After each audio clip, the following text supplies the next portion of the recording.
In this guide, I'm going to show you guys how to switch or sign in with a different Microsoft account in Forza Horizon 6. Let's get started.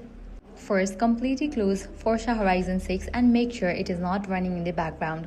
Also close Steam from the system tray and check Task Manager to confirm the game is fully exited.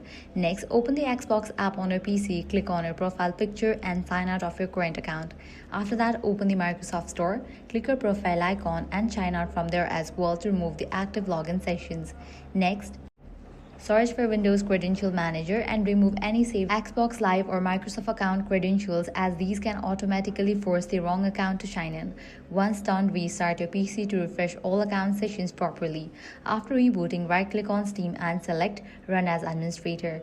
Then open your Steam library, launch Forza Horizon 6 again through Steam and wait for the Xbox sign-in window to appear.